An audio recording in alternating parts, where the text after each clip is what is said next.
मध्य प्रदेश में कोरोना का कोहराम जारी है। पिछले 24 घंटों में 13,107 नए केस सामने आए हैं। इस दौरान 75 मरीजों की मौत भी हुई है। मुख्यमंत्री शिवराज सिंह चौहान ने सभी कलेक्टरों को पॉजिटिविटी रेट को कम करने का प्रयास करने के निर्देश दिए हैं। स्वास्थ्य विभाग की ताजा रिपोर्ट के मुताबिक प्रदेश का पॉजिटिविटी रेट 24% है, जबकि सोमवार की तुलना में मंगलवार को इसमें कोई कमी नहीं आई। कोरोना की दूसरी लहर में अप्रैल के 20 दिनों में 1,45,977 संक्रमित मरीज मिले हैं, जबकि पहली लहर में इतने केस 236 दिनों में मिले थे। इसी तरह 20 दिनों में 774 मरीजों की मौत हुई है। पहली लहर में मौतों के साकड़े तक पहुंचने में 93 दिन लगे थे। इससे साफ जाहिर होता है कि कोरोना संक्रमण की रफ्तार कम नहीं हो रही। बेकाबू कोरोना को देखते हुए प्रदेश सरकार ने भोपाल, इंदौर, उज्जैन समेत पूरे प्रदेश में आज से 30 अप्रैल तक सख्ती बढ़ा दी है। इसके मद्देनजर गृह विभाग ने गाइडलाइन भी जारी कर दी है। सख्त कदम की जरूरत हो सख्त उठाए, बाकी तो जनता खुद तैयार है। मुझे तो कई लोग फोन कर रहे हैं कि आपने अच्छा आह्वान किया है, मैसेजेस मेरे पास आ रहे हैं। इसको प्रभावी ढंग से इंप्लीमेंट करना है और आने वाले दिनों में 2 दिन में 3 दिन में आपके जिले की पॉजिटिविटी कम होनी ही चाहिए, संक्रमण की रफ्तार घटनी चाहिए, नए लोग संक्रमित नहीं होने चाहिए। और मेरा अपना विश्वास है कि अगर हमने पूरी तन्मयता के साथ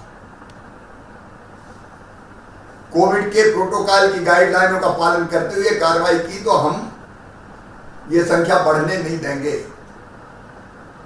नहीं तो कब तक आप ऑक्सीजन बेड बढ़ाओगे और आईसीयू बेड बढ़ाओगे, वो हम बढ़ाएंगे, उसमें कसर नहीं छोड़ेंगे हम।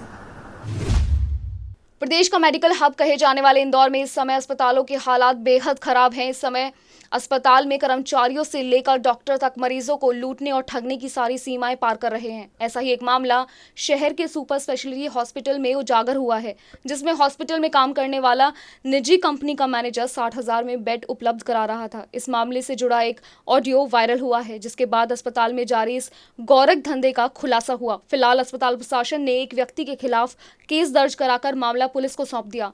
पुलिसिया जांच में पता चला है कि सुपर स्पेशलिटी हॉस्पिटल में फैसिलिटी मैनेजर गिरजा शंकर यादव अस्पताल के पीछे वाले रास्ते से मरीजों को डॉक्टरों के पास पहुंचाकर उन्हें अस्पताल में भर्ती करवा रहा था। वहीं इस मामले की गंभीरता को देखते हुए जल संसाधन मंत्री तुलसीराम सिलावट और संभायुक्त डॉक्टर पवन कुमार शर्मा ने सुपर स्पेशलिटी हॉस्पिटल का दौरा किया, जहां उन्होंने मामले की उच्च स्तरीय समिति से जांच करने की घोषणा की है।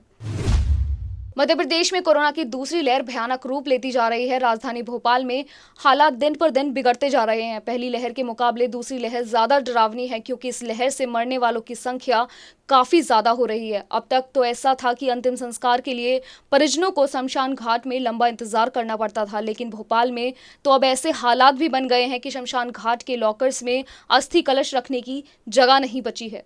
भोपाल के भदभदा शमशान घाट में 5 बड़ी अलमारियां हैं, जिसमें यहां होने वाले अंतिम संस्कार के बाद अस्थि कलश को रखा जाता था, लेकिन इस बीते कुछ दिनों से यहां रोजाना 50 से ज्यादा शवों का अंतिम संस्कार हो रहा है। बीते 5 दिनों की बात करें तो भदभदा शमशान घाट पर करीब 400 से ज्यादा शवों का अंतिम संस्कार किया जा चुका है। इनमें से ज्यादातर का अंतिम संस्कार कोविड प्रोटोकॉल के तहत किया गया है। अंतिम संस्कार के बाद अस्थि कलश को शमशान घाट के लॉकर में रखा जाता है और जैसे तैसे परिजन अपनों की अस्थियां लेने आते हैं, उन्हें अस्थियां दे दी जाती हैं। लेकिन बीते कुछ दिनों से बड़ी संख्या में अंतिम संस्कार होने के कारण यहां अस्थि कलश का ढेर बढ़ता जा रहा है।